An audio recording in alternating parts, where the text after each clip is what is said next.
सर्वप्रथम सर्वांना श्री स्वामी समर्थ. स्वामी महाराजांच्या कृपेने तुमच्या सर्व चांगल्या इच्छा पूर्ण होत ही स्वामींचरणी प्रार्थना करते आणि आजच्या व्हिडिओला सुरुवात करते.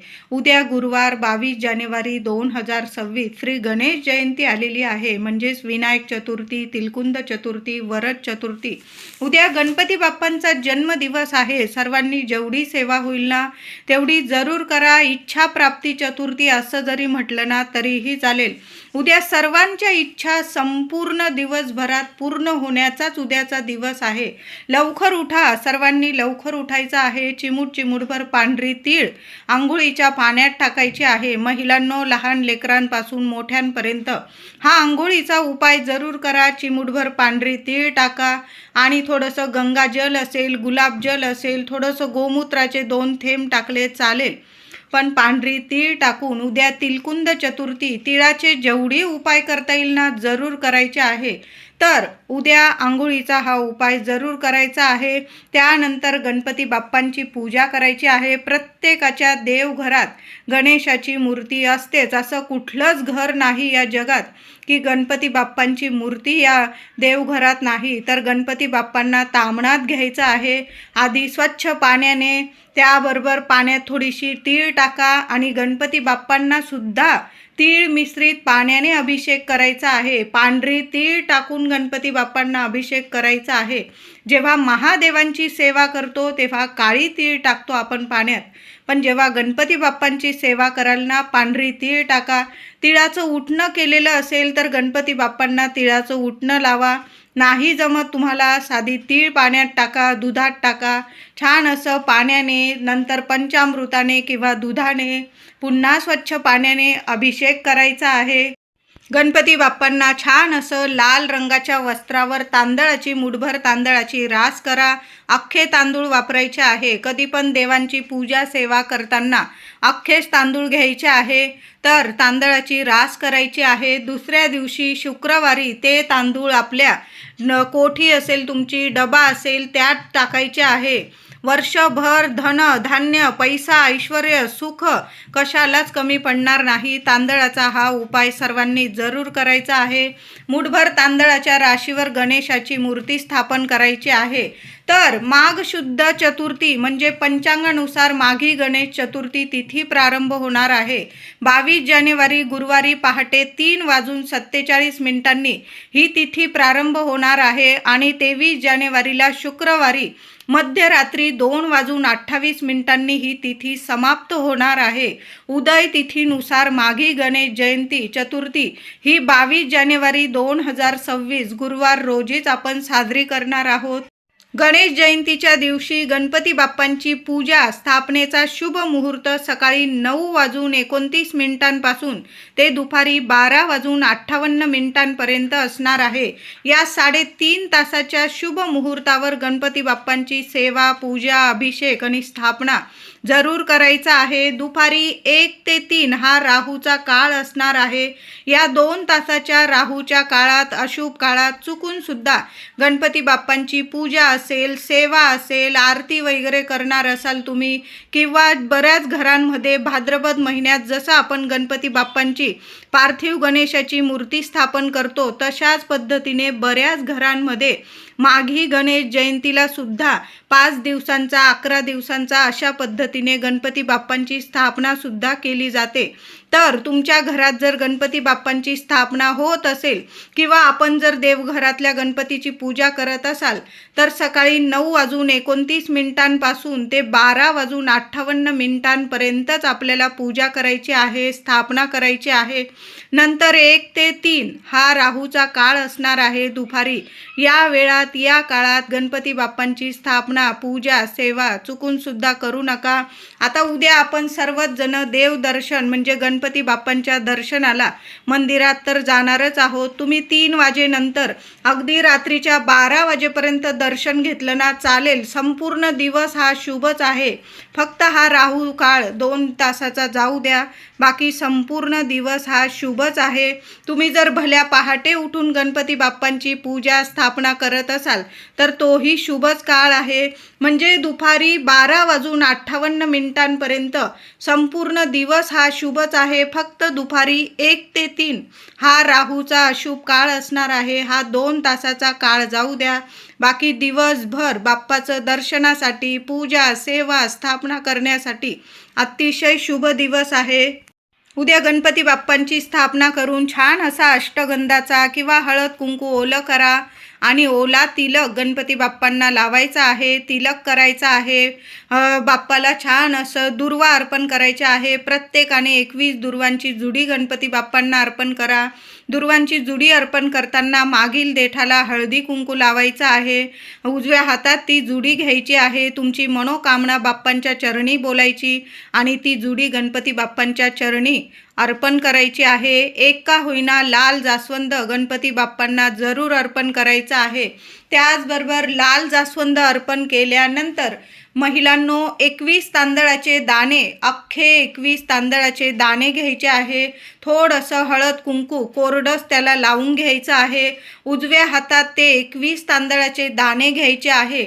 तुमच्याबद्दल, तुमच्या पतीबद्दल, मुलांबद्दल जी इच्छा असेल तुम्हाला ती गणपती बाप्पांना बोलून घ्यायची आहे आणि किमान 21 वेळा ओम गण गणपते नमः, ओम गण गणपते नमः मंत्राचा जप करायचा आहे. आणि ते 21 तांदळाचे दाणे तुमची इच्छा बोलून गणपती बाप्पांना जे लाल जास्वंद अर्पण केलेलं आहे त्यावर ते 21 दाणे अर्पण करून द्यायचे आहे.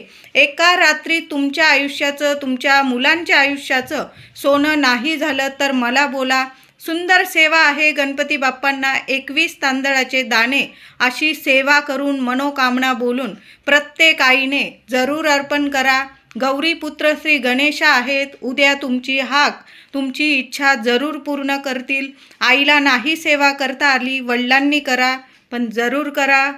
उद्या तिलकुंद चतुर्थी आहे. तिळाला खूप महत्त्व आहे. तिळाचे लाडू गणपती बाप्पांना नैवेद्यात ठेवायचे आहे. 5 लाडवांचा नैवेद्य दाखवा. 11, 21 किंवा जास्तीत जास्त गणपती बाप्पाला तिळाच्या लाडूंचा नैवेद्य प्रत्येकाने दाखवायचा आहे. त्याचबरोबर महिलांनो, स्वतःच्या हाताने गणपती बाप्पांसाठी उकडीचे मोदक बनवा किंवा तळणीचे बनवा किंवा गूळ खोबऱ्याचे बनवा किंवा नाही जमलं थोडासा गूळ किसून घ्यायचा आहे आणि गुळाचे जरी छोटे छोटे छान छान गणपती बाप्पांसाठी मोदक बनवले, लाडू बनवले गुळाचे तरीही चालेल. पण गणपती बाप्पांना तिळाच्या लाडूंचा आणि मोदकांचा नैवेद्य जरूर दाखवा. आता नैवेद्य कसा दाखवायचा, तर जसा भगवान श्री हरी विष्णूंना आपण तुळशीपत्र ठेवून जेव्हा नैवेद्य दाखवतो तेव्हाच देव आपला नैवेद्य स्वीकारतात. तसंच मोठी गणेश जयंती आहे. गणपती बाप्पांना नैवेद्य दाखवता त्यावर 5 दुर्वा का होईना जरूर ठेवा. क्षणात तुमचा नैवेद्य स्वीकारला जाईल आणि क्षणात तुमच्या इच्छा पूर्ण होणार आहे. तर अशा पद्धतीने उद्या नैवेद्य दाखवायचा आहे. त्याचबरोबर प्रत्येक आईने उद्या गणपती बाप्पांना मूठभर हिरवे मूगसुद्धा अर्पण करायचे आहे. एखादा हिरवा कपडा घ्या किंवा लाल घ्या, पांढरा घ्या, गणपती बाप्पांसमोर ठेवा. मुगाचे दाणे अर्पण करा. मूठभर मूग घ्या, न मोजता घेतले चालेल. मूग घ्यायचे, गणपती बाप्पांच्या चरणी अर्पण करायचे आहे. हळदी कुंकू, फुलं, अक्षता, दुर्वा वाहून पूजा करा. नंतर त्याची पोटली बांधून घ्यायची आहे तुम्हाला. आणि गुरुवारी रात्री मुलं जेव्हा झोपतात ती पोटली मुलांच्या उशीखाली ठेवायची आहे. उशीखाली पोटली ठेवलेली शुक्रवारी आंघोळीनंतर काढून घ्यायची आहे. आणि तुमच्या घराजवळ जर गणपती बाप्पांची एखाद्या मंडळात स्थापना झालेली असेल किंवा गणपती बाप्पांचं मंदिर, प्रत्येकाच्या घराजवळ मंदिर असतंच, ती पोटली उचलून गणपती बाप्पांच्या चरणी मंडळात किंवा एखाद्या मंदिरात, गणपती बाप्पांच्या मंदिरात ठेवून यायची आहे. मुलांवर कधीच कुठलं संकट येणार नाही. गणपती बाप्पा आहे, मुलांचं कायम रक्षण करतील. शिक्षण असू दे, नोकरी असू दे, सोन्यासारखी मुलांची प्रगती होईल. प्रत्येक आईने मूठभर मूग, हिरवे मूगाचा हा उपाय सर्वांनी जरूर करा. आईला नाही जमला, वडिलांनी केला तरीही चालेल, जरूर करा. अनुभव चांगलेच येतील तुम्हाला. आता ज्या मुलाच्या किंवा मुलीच्या लग्न कार्यात खूप अडचणी येत आहे, लग्न ठरताना वगैरे खूप अडचणी येत आहे, तर काय करायचं आहे, मुलगा किंवा मुलगी स्वतः उपाय करा. आता नाही मुलगा किंवा मुलगी तर मग आईवडिलांनी उपाय केला तर चालेल, पण मुलगा मुलगी जर हजर आहात तुम्ही घरी तर जरूर उपाय करायचा आहे. थोड्याशा अक्षता घ्यायच्या आहे, अखंड अक्षता घ्या, त्याला हळद कुंकू लावून घ्यायचं आहे. ओली हळद करा, ओलं कुंकू करा, त्या अक्षतांना लावून घ्यायचं आहे आणि त्या थोड्याशा वाळवून घ्यायच्या आहे. आणि तुमच्या घराजवळ गणपती मंदिर असेल किंवा एखाद्या मंडळात गणपती बाप्पांची स्थापना झालेली असेल तिथं त्या अक्षता घेऊन जायच्या आहे. बरोबर जाताना दुर्वा, जास्वंद, मोदकांचा नैवेद्य, लाडवांचा नैवेद्य, तिळाच्या लाडूंचा नैवेद्य बरोबर घेऊन जा. तिथं गेल्यानंतर गणपती बाप्पांचं दर्शन घ्या, तिळाच्या लाडूंचा नैवेद्य दाखवा, मोदकांचा नैवेद्य दाखवा, दुर्वा अर्पण करा, जास्वंद अर्पण करा.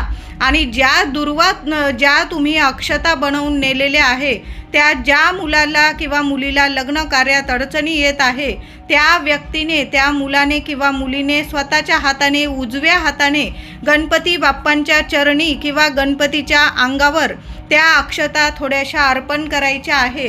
अर्पण करताना मुठभर अक्षता गणपती बाप्पांच्या अंगावर टाकायच्या आहे. त्यातीलच थोड्याशा अक्षता घरी उरवून परत घेऊन यायच्या आहे, एखाद्या पुडीत बांधून आणायच्या आहे आणि त्या आणल्यावर घरात, आपल्या घरात, देवघरात गणपती बाप्पांजवळ ठेवायच्या आहे आणि त्या अक्षता तशाच राहू द्यायच्या आहे. जेव्हा तुमच्या लग्नाच्या अक्षता तयार होतील त्याच अक्षता मिसळून घ्यायच्या आहे, एकत्र करायच्या आणि तुमच्या डोक्यावर लग्नात त्याच अक्षता पडणार आहे. सुंदर उपाय आहे. 1.25 महिन्याच्या आत तुमचं लग्न जरूर जुळून येईल आणि लवकरात लवकर योग्य मुलाशी किंवा योग्य मुलीशी तुमचं शुभ कार्य घडून येणारी ही सेवा आहे. म्हणून हा अक्षदांचा उपाय जरूर करायचा आहे. मुलाने करा, मुलीने करा. आता मुलगा किंवा मुलगी शिक्षण, नोकरीसाठी बाहेरगावी आहे, मग आई वडिलांनी हा उपाय केला तरीही चालेल. उद्या गणेश जयंती. महिलांनो, एक कणकेचा दिवा बनवा किंवा मातीची पंती असेल तुमच्याकडं, त्यात तुम्हाला तिळाचं तेल टाकायचं आहे. तिळाचं तेल नसेल, दुहेरी 4 वाती टाका आणि जे तेल दिव्यांसाठी वापरतात, देवांच्या दिव्यांसाठी, ते तेल टाका. चिमूटभर पांढरी तीळ टाका, एखादी कापराची वडी टाका, 2 लवंग टाका आणि तो दिवा एखाद्या ताटलीत ठेवा. हळद, कुंकू, फुलं, अक्षता वाहून दिव्याची पूजा करा. तुमच्या मनातील इच्छा बोलायची आहे आणि देवघरात गणपती बाप्पांसमोर तो दिवा प्रज्वलित करायचा आहे. मुलांविषयी काही इच्छा असेल तर बोलून घ्या आणि तो दिवा प्रज्वलित करायचा आहे. चहू बाजूंनी तुमच्या घरात पैसा येऊ लागेल, चहू बाजूंनी तुमच्या मुलांना प्रगती मिळेल, 4ही दिशांनी मुलांचं, तुमच्या कुटुंबाचं रक्षण होईल आणि गणपती बाप्पांची तुमच्यावर भरभरून कृपा होईल. असा हा चहूमुखी दिवा प्रत्येक आईने गणेश जयंतीच्या दिवशी सकाळी जरूर लावायचा आहे. उद्या गणेश जयंती. गणपती बाप्पांना बाप्पांच्या आवडीचा नवस प्रत्येकाने जरूर बोलायचा आहे. सकाळी पूजा कराल तेव्हाच बोला किंवा रात्रीच्या 12 वाजेपर्यंत बोललात ना तुम्ही तरीही चालेल.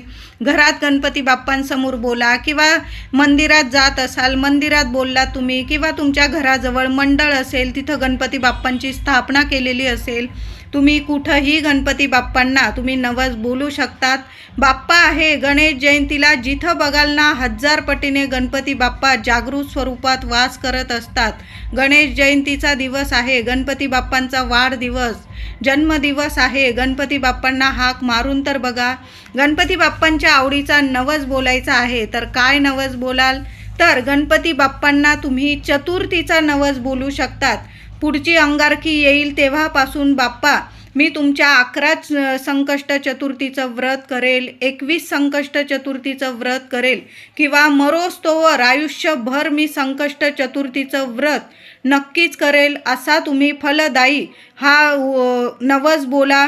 तर बघा, पुढील जेव्हा गणेश जयंती येईल ना, तुमच्या मनातल्या सर्व इच्छा पूर्ण झालेल्या असतील आणि तुम्ही नवस फेडाल म्हणजे पुढच्या अंगारकीपासून तुम्ही संकष्ट चतुर्थीचं व्रत कराल, असा नवस तुम्ही बोलायचा आहे. किंवा तुम्हाला नाही उपवास झेपत, नाही उपवास जमत, असं नाही की नाही तुम्ही उपवास केला तर तुमच्या इच्छा पूर्ण होणार नाही, असं नाही. गणपती बाप्पा आहे, आपल्या लेकरांच्या मनातलं सर्व जाणतात. तर गणपती बाप्पांना तुम्ही गुळाचा नवस करू शकता किंवा नारळाचा नवस करू शकता.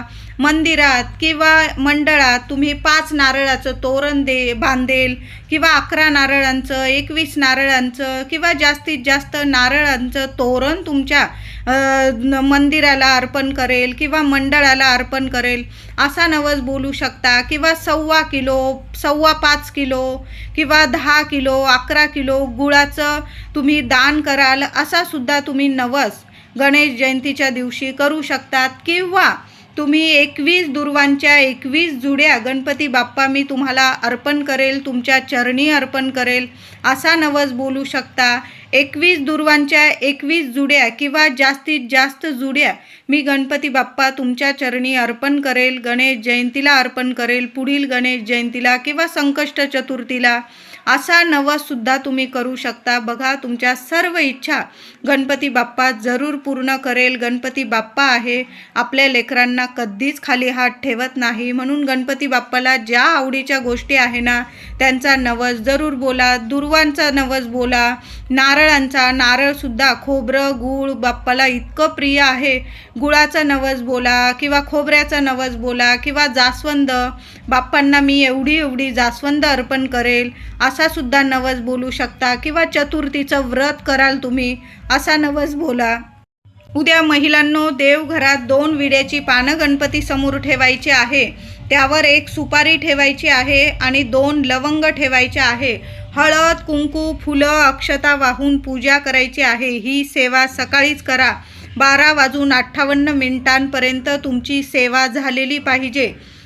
तर तुम्ही गणपतीची मूर्ती स्थापन करत असाल तिथं जरी ही सेवा हा उपाय केला चालेल. किंवा तुमच्या घरात माघी गणपतीला गणपती स्थापना करत नसेल, आपल्या देवघरात तर गणपती बाप्पा आहे, चांगल्या मूठभर तांदळाच्या राशीवर गणपती बाप्पांची अभिषेक करून पूजा करून स्थापना करा. गणपती समोर 2 विड्याची पानं ठेवा.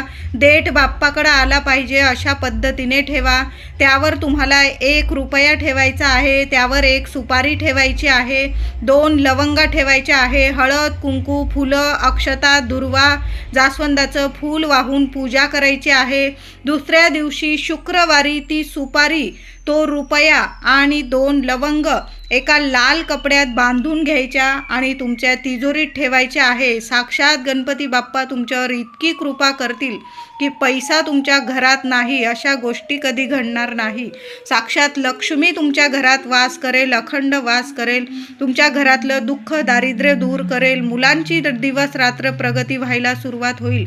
अशी सुंदर सेवा आहे. 1 सुपारीचा हा उपाय प्रत्येकाने जरूर करायचा आहे. तुमच्या घरात जर माघी गणपतीला तुम्ही गणेशाची मूर्ती स्थापन करत असाल तर गणपती बाप्पांच्या उजव्या बाजूला मंगल कलशाची स्थापना जरूर करायची आहे. तेव्हाच आपला गणपती म्हणजे गणपतीचं व्रत पूर्ण होत असतं. म्हणून गणपती बाप्पांची मूर्ती स्थापन करताना उजव्या बाजूला, गणपती बाप्पांच्या उजव्या बाजूला मंगल कलशाची स्थापना जरूर करा. छान असा कलश भरून घ्यायचा आहे.